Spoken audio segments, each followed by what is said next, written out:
I had no intention of this being a double episode. Lately, I've had to navigate through a stretch where I wasn't able to focus on my hobbies, and that includes pro wrestling. This means that this will not be the most comprehensive episode by any means, but I'm glad to be back making these videos and talking about my favorite matches from a given span of time. So before jumping in, a quick reminder that I haven't seen every single match to have taken place, and the ones I do choose to talk about are all based on my personal enjoyment and nothing else. A slight spoiler warning, as I will be talking about match finishes here too. After watching 176 matches spanning 19 promotions, here are a few of my favorites from the last 2 weeks of April.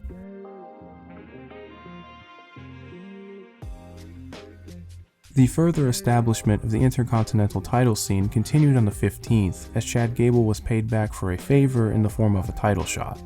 Weeks of a foreshadowed turn would eventually pay off, though it took a very good TV match to get to that point. It's no secret that WWE have been trying new things without Kevin Dunn running production, and Sami Zayn has often been involved with the one-shot transitions and entrances. Here in his hometown, you get one of the cooler instances of this.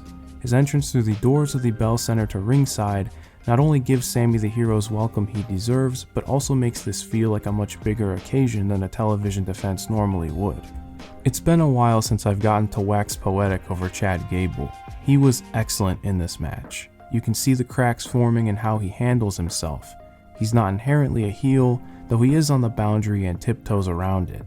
A lot of his offense in this match is focused on Sami's leg, which is initiated by cutting off Zayn mid-escalera, pulling him down into the ropes. He wrestled the rest of this match with a desperate explosiveness fitting of how his character has been presented over the last few weeks. This is just another example of how good he can be without a lot of the on-the-nose acting or over-exaggerated facials that are stressed in the WWE style. His motivations make perfect sense, and I'll touch on that in a bit. This isn't a one-man show by any means. Sami Zayn continues this run with yet another great babyface performance. It helps when the hometown crowd matches the fire he brings here, though his selling of the leg was very good as well. He matches Gable's desperation with his own determination to keep his title, with the high-risk offense and intensity of every suplex bringing this to another level. I can't think of many cases where you can come back from a commercial break to an Avalanche Olympic slam, and there's a legitimate head drop amongst all the chaos. In the waning moments, it feels like Gable has a counter for everything, though Sami just has the magic in these deep waters. An exploder in the corner gives Sami enough time and space to execute a haluva kick on a bad leg to secure his first defense of his reign.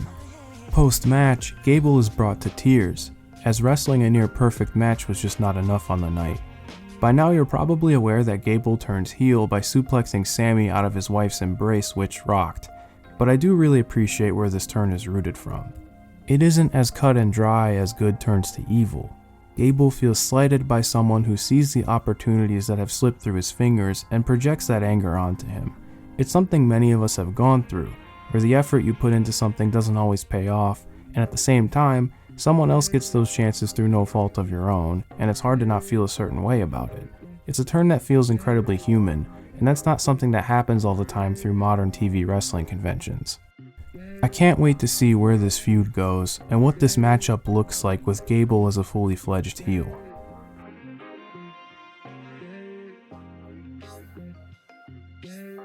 April 18th saw the beginning of All Japan's annual round robin tournament, and while I found a lot of it unremarkable, there were a few standouts. What I did find intriguing heading in was that this tournament marked the first major event since Yuma Anzai won the Triple Crown. There are multiple avenues to explore to find his next challengers, aside from outright winning the tournament.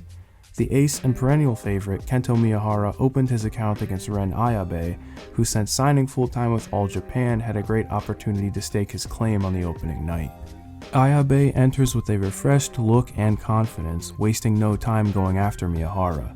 He initially succeeds, catching Miyahara off guard and laying in a good deal of offense. Kento is shaken, to say the least, and where in the past he's been dismissive to younger wrestlers, here he needs to fire back immediately or else he knows he's done for. An apron pile driver is an effective way to do so, and Kento is able to get his bearings after spiking the 6'7" Ayabe. Kento's behavior in this match really brings things together. As strikes are exchanged, he grows more arrogant. He can't possibly lose his opening match in this spot, and that inflated sense of self-importance lead to more vicious output, especially in his kicks and knee strikes.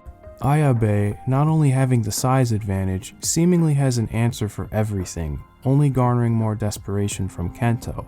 I think these emotional responses gave Ayabe a lot to play off of. Korakuen is also well up for this, and the reactions to all of Ayabe's responses are great. Miyahara takes too much time between knee strikes late into the match, and as Ayabe answers with a massive forearm, he pulls off the upset with a spinning brainbuster. I love a good upset, especially when the favorite receives their comeuppance like Kento does here. Your mileage may vary on what champions Carnival has had to offer thus far, but this, at the very least, is the feel-good match of the tournament.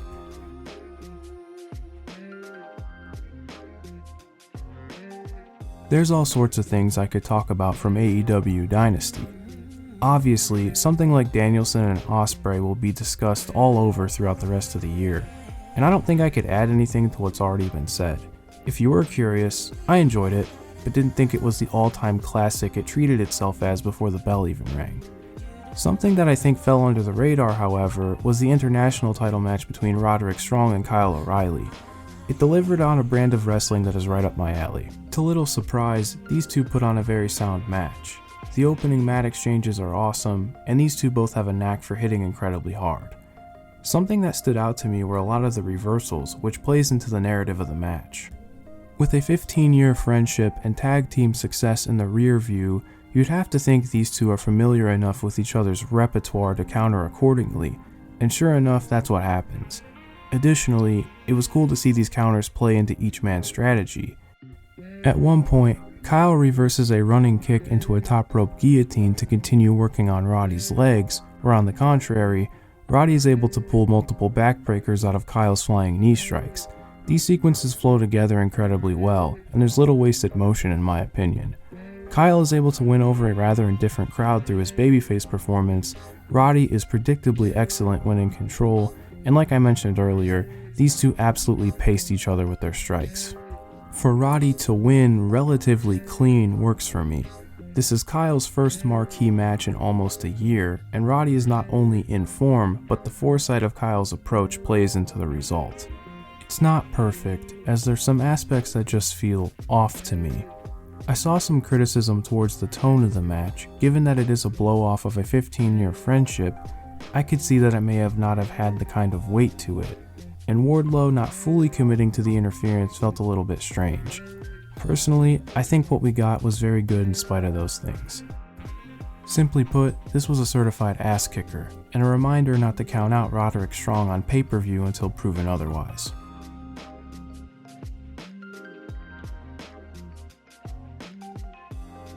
A pleasant surprise from the season finale of Monday Magic.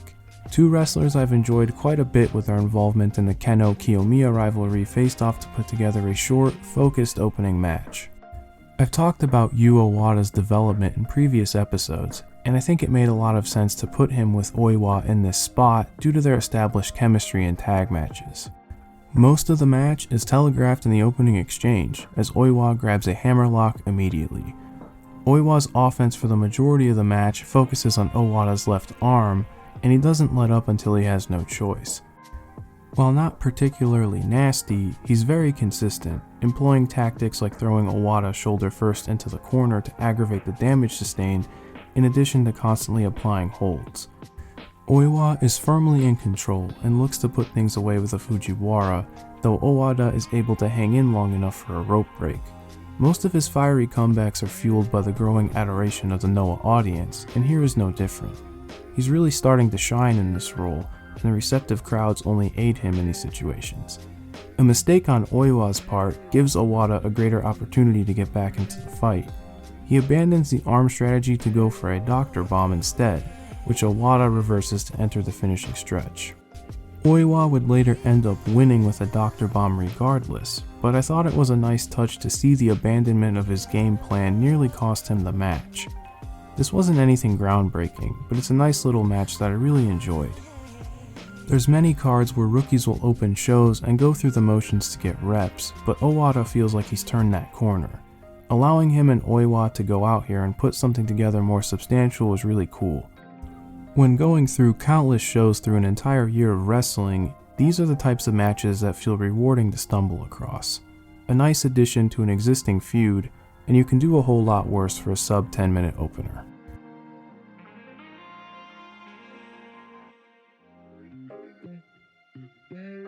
After 4 years in the making, we finally got Sareee vs Mayu at All-Star Grand Queendom. While Stardom's biggest show of the year may not have been treated as such due to the turnover of creative, this match was befitting of the occasion. Sareee is treated as a major threat from the get-go. She does not allow for any clean breaks and takes any space Mayu gives her early on. Mayu isn't wrestling afraid per se, but it's quite clear she hasn't opposed someone this dangerous in a long time.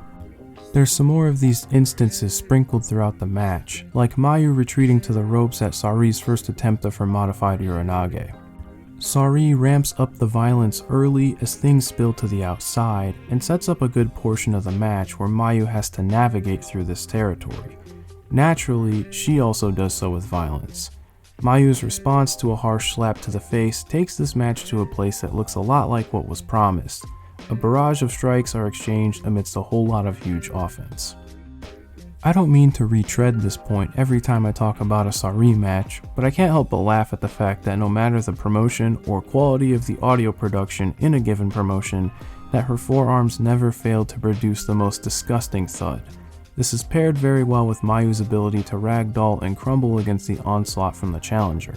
It begs the question, that with Mayu's reputation for her zombie-like comebacks, could she dig deep and overcome everything being thrown her way? And that's really the gist of the match without running down the inventory of bombs throughout. It does feel like the traditional dream match in that sense. With the escalation of offense traded, it does fall into some of the Stardom big match pitfalls with its length and the amount of kickouts. For those reasons, I could see this match not landing for everyone the same way as it did for me. Odds are, you're watching this for the violence though, and they do not come up short in that department whatsoever. Saree's dropkick into Mayu in the bottom ropes is burned into my brain. Despite my qualms, the good here is very much for me, and the novelty of two of my favorites having a first-time singles match made it feel all the more special.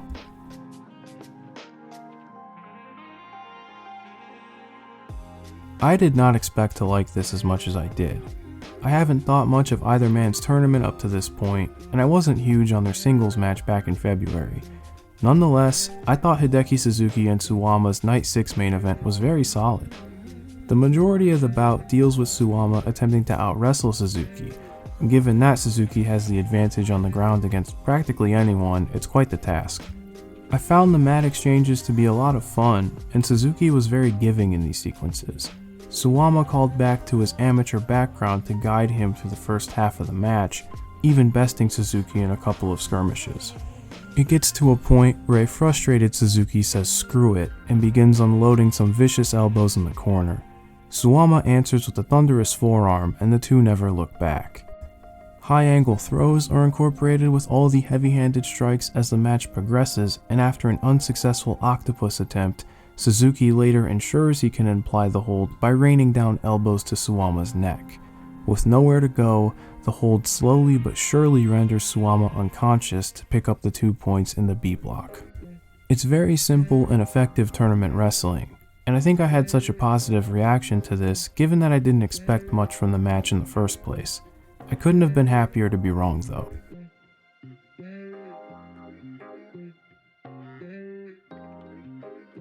To wrap up this episode, we have a match that scratches a particular itch for me that not many have been able to do in 2024 thus far.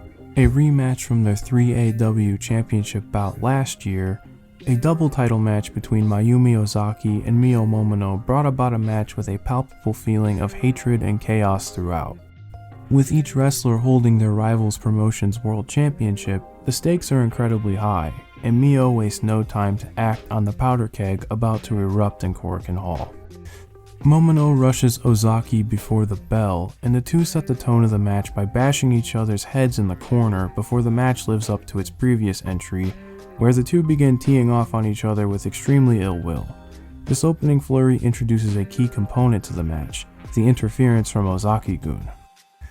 Ozaki has her unit at ringside to wreak havoc throughout the entire match, and even with Mio having some seconds from Marvelous in her corner, Ozaki-gun feels like this looming threat that can throw a wrench into any momentum Mio can generate on her own.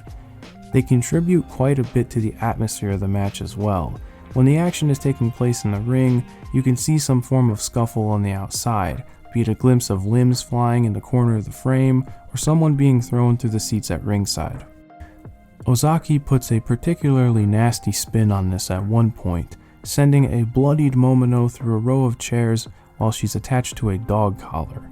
This is to the delight of a good chunk of the audience, as this is a home game for Ozaki.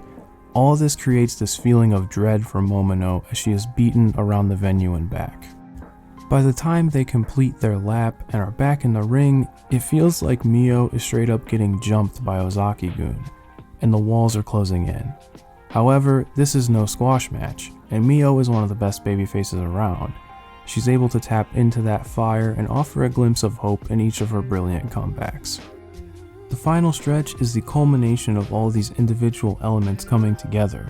The violence between both competitors is insane, and the interference is just as vicious, as at one point, police is tossing Mio around the ring by her hair.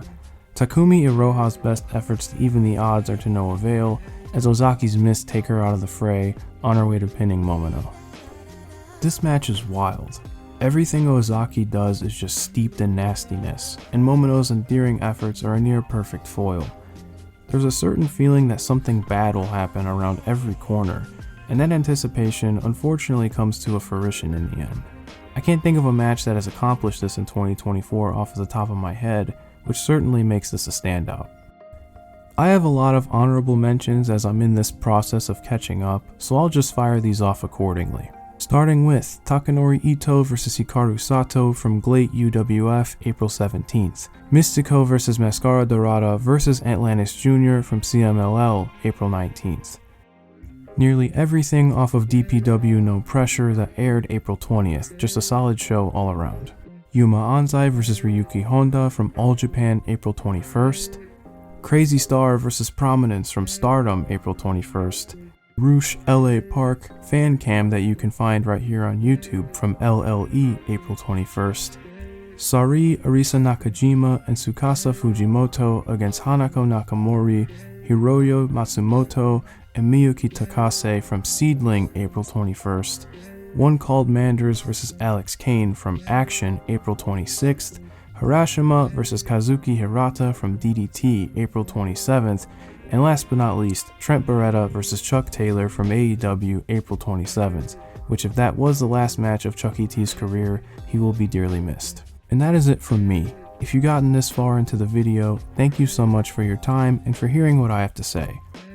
I'm still a good few weeks behind, and I can't promise that these will be very timely as I'm getting back into the swing of things, but I'm very eager to catch up with all the wrestling that I've missed.